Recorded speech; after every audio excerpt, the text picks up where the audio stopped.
Hello friends, स्वागत है आपका मेरे इस चैनल पे। तो आज हम बात करेंगे सीपीसी के ऑर्डर 45 के बारे में। ठीक है, जहां पे बात करता है उच्चतम न्यायालय में अपील, यानी सुप्रीम कोर्ट में यदि आप अपील करना चाहते हैं किसी भी सिविल केस की, तो किस प्रकार से की जाएगी, उसमें आवेदन कैसे किया जाएगा, उसमें मेमो वगैरह फाइल होता है, क्या फाइल होता है, ये सारी प्रोसीजर यहाँ पे बताई गई है। साथ ही साथ यहाँ पे देखने वाले हैं धारा 109 जो सुप्रीम कोर्ट में अपील के बारे में बात करता है सीपीसी का, इसको भी यहाँ पे कवर करते हुए चलेंगे। ठीक है, तो चलिए स्टार्ट करते हैं आज का सेशन। इस वीडियो को लाइक करें, हमारे चैनल को सब्सक्राइब कर बेल आइकन जरूर प्रेस करें हमारी न्यू वीडियो सबसे पहले देखने के लिए। तो सबसे पहले धारा 109 देखते हैं। धारा 109 क्या कहती है? उच्चतम न्यायालय में अपीलें कब होगी, यहाँ पे सुप्रीम कोर्ट में अपीलें कब हो सकती हैं, इसके बारे में प्रावधान यहाँ बात करता है। ठीक है ना, यहाँ पे ग्राउंड्स वगैरह वे सारी चीज़ दिए हुए हैं। जैसे कि यहाँ पे बताया गया है कि संविधान के भाग 5 के अध्याय 4। अब इस संविधान का भाग 5 और अध्याय 4 ये क्या कहता है? ये कहता है संघ की न्यायपालिका के बारे में बात करता है, जहाँ पर 124 से लेकर 147, आर्टिकल 124 से 147 तक के प्रोविजन यहाँ पे कवर किए गए हैं, जहाँ पे सुप्रीम कोर्ट के बारे में बताया गया है कि सुप्रीम कोर्ट के गठन वगैरह, सुप्रीम कोर्ट जजेस वगैरह हो गए, इन सभी चीज़ों के बारे में यहाँ पे बताया गया है। तो उसी के अनुसार यहाँ पर उसी उपबंधों के अधीन और ऐसे नियमों के जो भारत के उच्च न्यायालयों से अपीलों के संबंध में उच्चतम न्यायालय समय समय पर बनाए।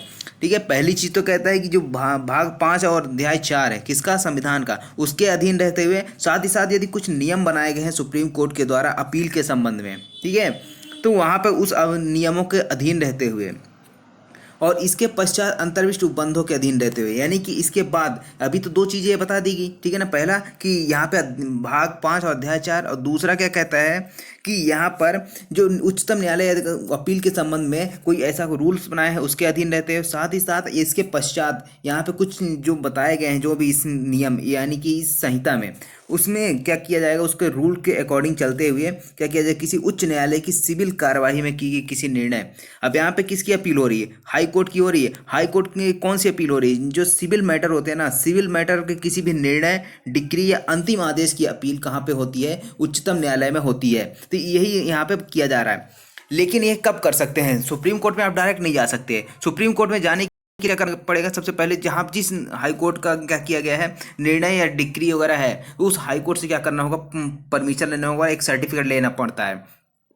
अब सर्टिफिकेट किस बात के लिए लेना पड़ता है? कि मामले में व्यापक महत्व का कोई सार्वभौम विधिक प्रश्न अंतर्विलित है, यानी कि कोई ऐसा लीगल क्वेश्चन अराइज हुआ है जिसमें व्यापक महत्व है उस क्वेश्चन का और उसको निपटाना जरूरी है, आवश्यक है। तो यहाँ पे जो हाई कोर्ट है वो क्या करेगा? हाई कोर्ट एक सर्टिफिकेट देता है कि आप अपील कर सकते हैं। दूसरा कहता है कि उच्च न्यायालय की राय में प्रश्न का उच्चतम न्यायालय द्वारा निश्चय आवश्यक है, यानी कि अब मान लीजिए कुछ ऐसा सब्जेक्ट मैटर है जिसमें सुप्रीम कोर्ट ने कोई ऐसा आदेश वगैरह कभी नहीं दिया, तो वहाँ पे उसी अगर सुप्रीम कोर्ट ने दिया होता तो उसी के अकॉर्डिंग, उस जजमेंट के अकॉर्डिंग हो जाता निर्णय। लेकिन यहाँ पे सुप्रीम कोर्ट ने दिया ही नहीं और हाई कोर्ट को लगता है कि ऐसे मामले सुप्रीम कोर्ट के द्वारा निपटाने चाहिए, तो वहाँ पर क्या करेगा? सुप्रीम कोर्ट में रेफर करने के लिए, यहाँ पे अपील करने के लिए उसमें सर्टिफिकेट दे सकता है।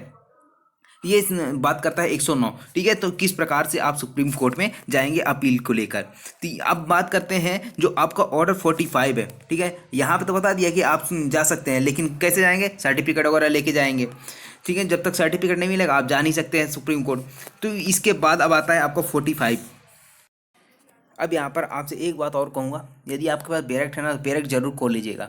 बेरेक्ट में आप देखेंगे तो आपको कुछ हेडिंग जो अंडरलाइन करना हो उसको आप कर सकते हैं, साथ ही साथ उसमें कुछ पेंसिल से माध्यम से कुछ लिख भी सकते हैं साथ में। ठीक है, तो डिक्री की परिभाषा, सबसे पहला रूल क्या कहता है आदेश 45 ने, कि डिक्री की परिभाषा के बारे में, चूँकि डिक्री तो आप देख चुके हैं, ठीक है ना, 2.2 में बताया गया है डिक्री की परिभाषा, तो वहाँ पे उसी प्रकार की डिक्री यहाँ पे भी होती है। तो इस डिक्री की परिभाषा में क्या क्या आता है? तो इस आदेश में, सिर्फ इस आदेश की बात कर रहे हैं, कौन से आदेश? आदेश 45।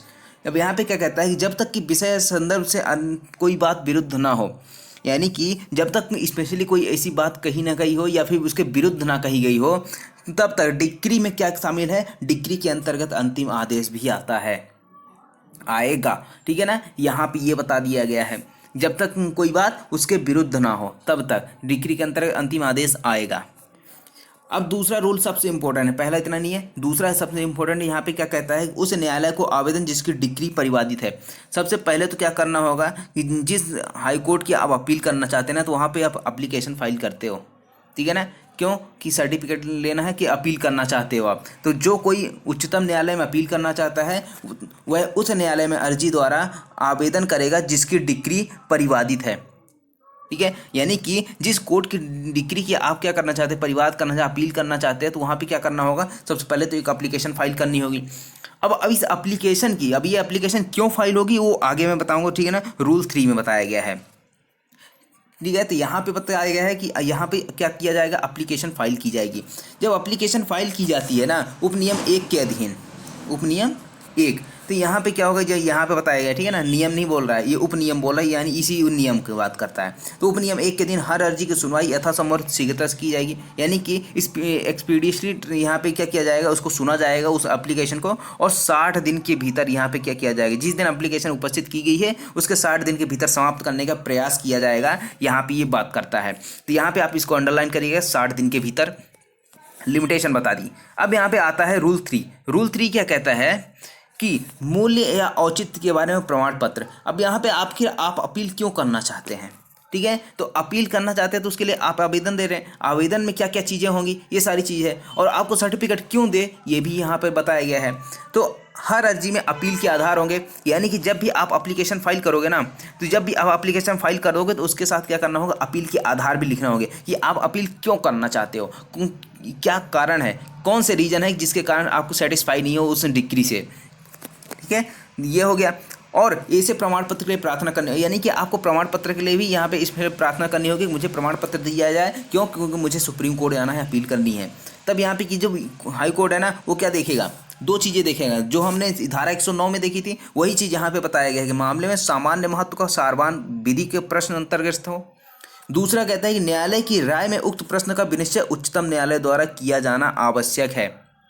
ठीक है, तब यहाँ पे क्या किया जाएगा, न्यायालय ऐसी अर्जी की प्राप्ति पर निर्देश देगा कि विरोधी पक्षकार पर इस सूचना की तामील की जाए और वह वाद हेतु दर्शित करे कि उक्त प्रमाण पत्र क्यों ना दिया जाए।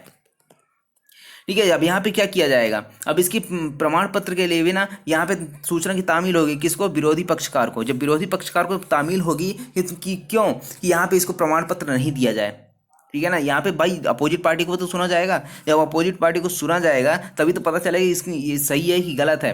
तो वहाँ पे क्या है, जो भी रीजन होगा वो क्या करेगा, रिटर्न में फाइल करेगा, और साथ ही साथ यहाँ पे प्रमाण पत्र क्यों ना दिया जाए इसके बारे में भी पूरा चीज़ बताएगा।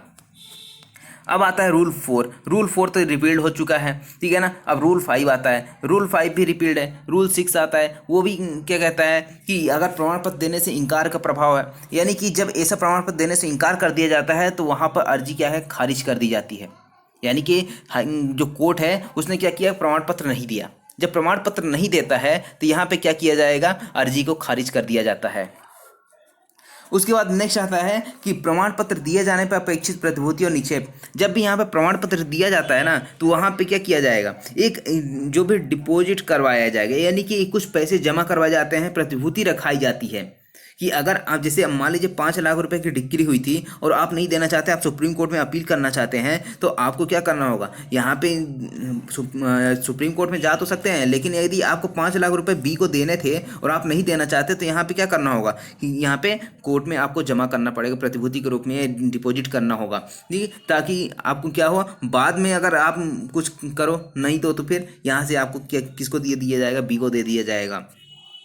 तो जहां प्रमाण पत्र दे दिया जाता है वहां आवेदक परिवादित डिक्री की तारीख से, यानी कि जिस तारीख को डिक्री परिवादित हुई है उस दिन से 90 दिन या हेतुक दर्शित किए जाने पर न्यायालय द्वारा अनुज्ञात की जाने वाली 60 दिन से अधिक अतिरिक्त अवधि, यानी कि पहला तो 90 दिन है, 90 दिन के अंदर क्या करना होगा, डिपॉजिट करना होगा। अगर उसके बाद भी न्यायालय क्या करता है, अनुज्ञात कर देता है कितना, 60 डेज, ये अतिरिक्त 60 दिन और दे देता है, तो वहाँ वो उसके भीतर क्या किया जाएगा, प्रमाण पत्र दिए जाने की तारीख से 6 सप्ताह के अवधि के भीतर जो भी तारीख पश्चात बढ़ती हो।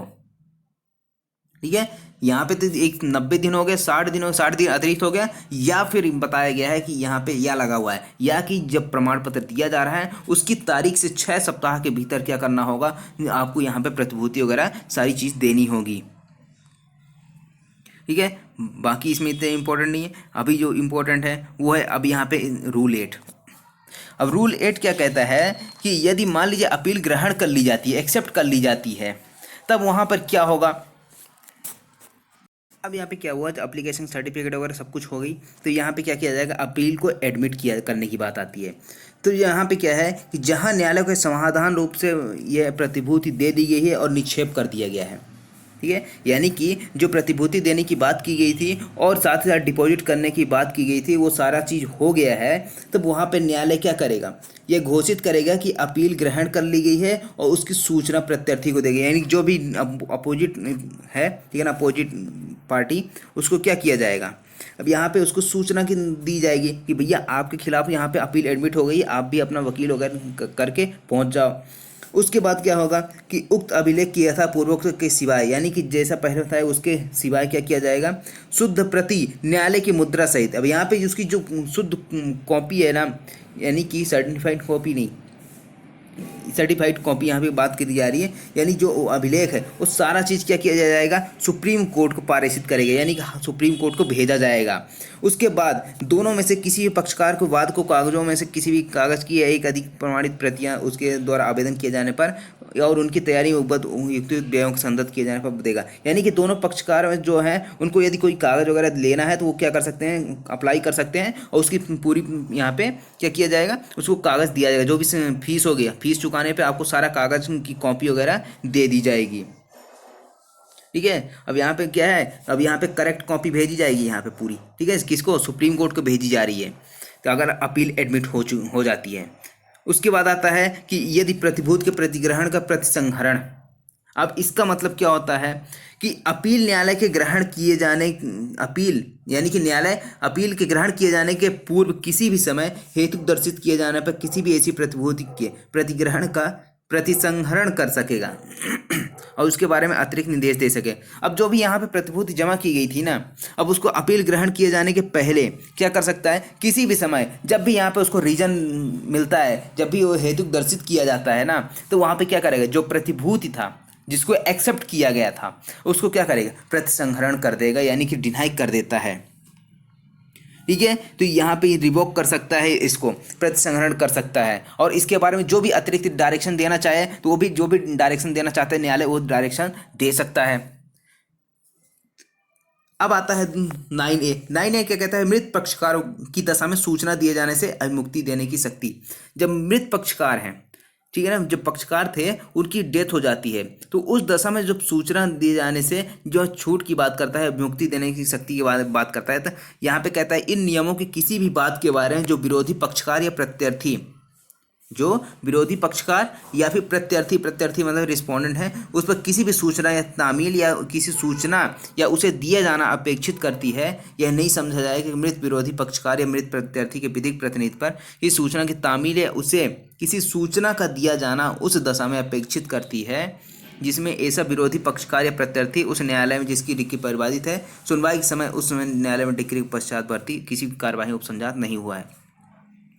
अब यहाँ पर कोई सूचना, ठीक है ना, कोई भी सूचना हो गई जिसकी तामील करवाना जो मेन पार्टी थी, ठीक है ना, जो विरोध पक्षकार या फिर प्रत्यर्थी थे उन पर देना अपेक्षित है न्यायालय के द्वारा, ठीक है ना, या फिर इन नियमों, जो भी नियम बताए गए हैं इसमें, उन नियमों के अधीन यहाँ पे दिया जाना चाहिए था, ठीक है ना। तो उसका मतलब ये नहीं समझा जाएगा कि जो मृत विरोधी पक्षकार हैं, ठीक है, या फिर मृत प्रत्यर्थी, उनके जो विधिक प्रतिनिधि हैं, जो उनके लीगल हायर्स हैं, उन पर भी सूचना की तामील हो, ऐसा कोई अपेक्षित नहीं है, ठीक है। लेकिन परंतु यहाँ पे कहता है कि नियम 3 के उपनियम 2 के अधीन और नियम 8 के अधीन जो अपील ग्रहण करने के बारे में सूचनाएं उस जिले के न्यायाधीश के न्याय सदन में जिसमें जिले में वाद मूलतः लाया गया था, जिस जिले में सबसे पहले वाद लाया गया था उस केस को, फिर ठीक है ना, जैसे ए नाम की कोर्ट है, इसके बाद यहाँ पे अपील हुई, ठीक है, उसके बाद यहाँ पे सुप्रीम कोर्ट पहुँचा, ठीक है ना, तो सबसे पहले कहाँ फर्स्ट इंस्टांस कोर्ट कौन सी है, ए नंबर की, तो यहाँ पर क्या किया जाएगा, इस न्यायालय के जो न्याय सदन है वो वहाँ पे उस सहज दृश्य भाग में, यानी कि जहाँ पर भी नॉर्मली लोग देख सकते हैं वहाँ पे क्या किया जाएगा, उसको लगाया जाएगा इसी सूचना को, और या फिर समाचार पत्रों में भी यहाँ पे दिया प्रकाशन करवाया जा सकता है। बस इतनी सी बात करता है ये। अब यहाँ पे क्या आता है, अतिरिक्त प्रतिभूति और समुदाय का आदेश देने की शक्ति। अब यहाँ पे क्या हुआ, जो प्रतिभूति दी गई थी ना और जो सिक्योरिटी और जो डिपॉजिट वगैरह किया गया था, अब उसके अतिरिक्त भी यहाँ पे डायरेक्शन कर सकती है, यानी कि अगर लगता है कि अपील एडमिट करने के बाद, ठीक है, ये अपील ग्रहण किए जाने के पश्चात किंतु यथापूर्वक अभिलेख के प्रति उच्चतम न्यायालय में पारित किया जाने के पूर्व, यानी कि जब अपील एडमिट की गई, ठीक है ना, और साथ ही साथ यहाँ पे सुप्रीम कोर्ट में भेजने से पहले यहाँ पे क्या किया जाएगा कि किसी भी समय ऐसी प्रतिभूति यदि मान लीजिए अपर्याप्त है, ठीक है ना, यानी कि इनएडुकेट है, या फिर यथापूर्वक किसी अभिलेख के अनुवाद कराने, अनुलिपि कराने, मुद्रण, अनुक्रमणिक तैयार करने, यानी जो भी काम किया जा रहा है इस पर, ठीक है, उसके लिए अगर अतिरिक्त कोई संदाय लग रहा है, कोई फीस लग रही है, तो उसको या और वहाँ पर न्यायालय अपीलार्थी को क्या करेगा, आदेश देगा, और वह अन्य और पर्याप्त प्रतिभूति उस समय के भीतर जो न्यायालय द्वारा नियत किए जाए उतने ही समय के भीतर संदाय करने के लिए अपेक्षित है। यानी कि अब यहाँ पे चाहे अनुलिपि कराने के लिए हो, ठीक है ना, मुद्रण कराने के लिए हो, अनुवाद कराने के लिए हो, ठीक है, तो यहाँ पे क्या किया, अगर अतिरिक्त यहाँ पे कुछ चार्ज लगता है और कोर्ट को लगता है कि यहाँ पे अतिरिक्त उससे क्या लिया जाना चाहिए, प्रतिभूति ली जानी चाहिए, तो वहाँ पे क्या कर सकता है, उससे अतिरिक्त प्रतिभूति की बात कर सकता है, सिक्योरिटी की बात कर सकता है कि आप यहाँ पे जमा कर दें, कितने दिन के भीतर, जितना न्यायालय वो ठीक समझे और जितना टाइम पीरियड यहाँ पे डिफाइन करेगा ना, उसके अंदर क्या करना होगा, उसको यहाँ पे डिपॉजिट करना होगा। उसके बाद आता है आदेश का अनुपालन करने में असफलता का प्रभाव। जहां अपीलार्थी को ऐसे आदेश के अनुपालन करने में असफल रहता है वहां पे कार्रवाई रोक दी जाएगी। अब यहाँ पे सिक्योरिटी जमा करने की बात आई है, अतिरिक्त सिक्योरिटी, और आपने जमा नहीं की, तो वहाँ पे क्या किया जाएगा, वो आपकी जो कार्रवाई है उसको रोक दिया जाएगा, और अपील में उच्चतम न्यायालय के इस निमित्त आदेश के इतना आगे कार्रवाई नहीं की जाएगी, यानी जो आगे की कार्रवाई है सुप्रीम कोर्ट में भेजने वगैरह की सारी चीज़, इसको रोक दिया जाएगा, और जिस डिक्री की अपील की गई है उसका निष्पादन बीच में ही रोक दिया जाएगा। यानी कि जिस डिक्री की आप अपील करना चाहते हैं ना, अपील तो आपने कर दी थी, लेकिन यहाँ पे जो उसका एग्जीक्यूशन था, जो निचली कोर्ट की एग्जीक्यूशन की डिक्री थी, वो क्या हो जाएगी, उसको नहीं रोका जाएगा, वो क्या है, एग्जीक्यूट कर दी जाएगी।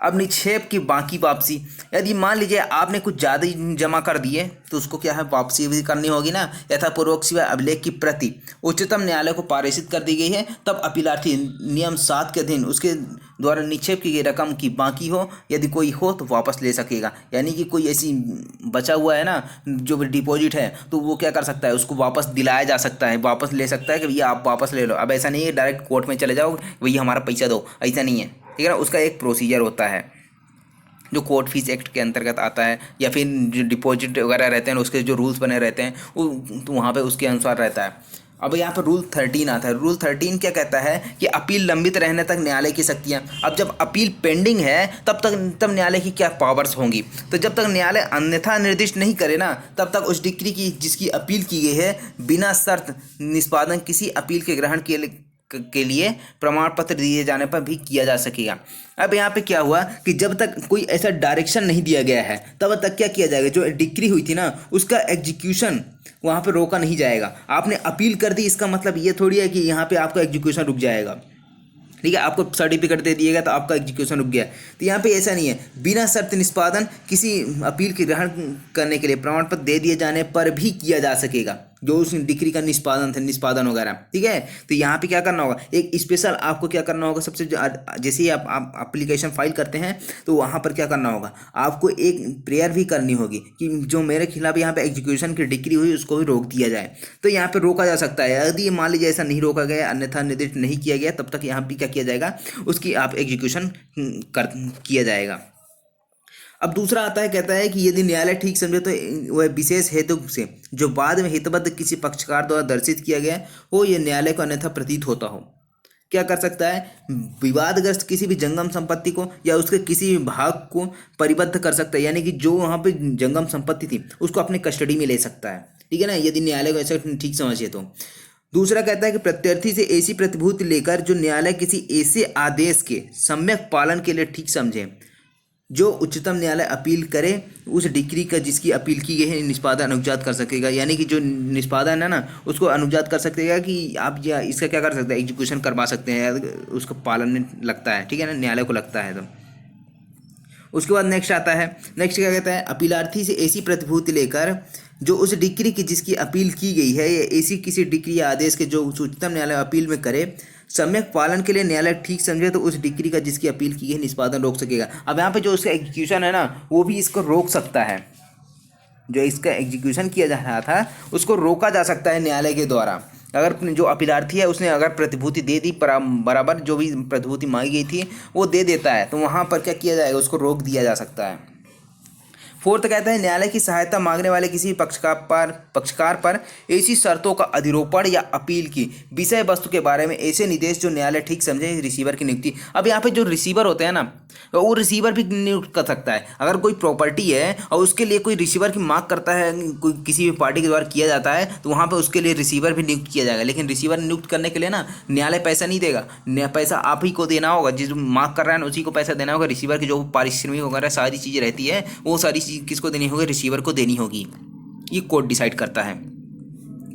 अब आता है अपर्याप्त पाए जाने पर प्रतिभूति का बढ़ाया जाना। अब मान लीजिए जो प्रतिभूति दी गई थी, अभी आपने एक पढ़ा था कि अतिरिक्त के लिए, ठीक है ना, तो अतिरिक्त प्रतिभूति रूल 10 में पढ़ा। अब यहाँ पे क्या आता है कि रूल 14 क्या कहता है कि अगर जो प्रतिभूति दी गई अपर्याप्त है तो वहाँ पे क्या किया जाएगा? उसको बढ़ाया जा सकता है। जहाँ दोनों में से किसी पक्षकार द्वारा दी गई प्रतिभूति अपील लंबित रहने के दौरान किसी भी समय अपर्याप्त प्रतीत होती है।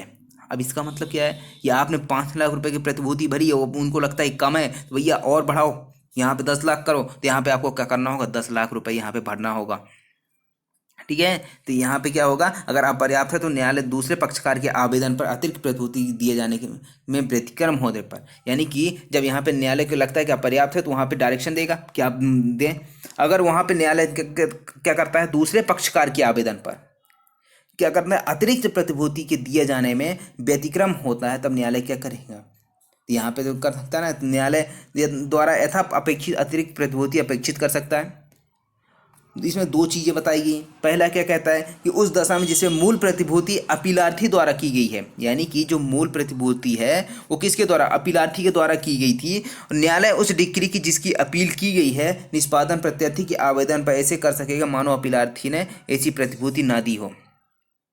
अब उसका जो निष्पादन है ना वो ऐसे कर सकता है। किस प्रकार से करेगा? कि मानो जो अपीलार्थी है और उसका जो प्रतिभूति है उसने नहीं दी है, ठीक है, तो यहाँ पे क्या करेगा? निष्पादन प्रत्यार्थी के आवेदन में जो रिस्पोंडेंट है ना उसके आवेदन पे क्या किया जाएगा? यहाँ पर उसका निष्पादन का आदेश कर सकता है।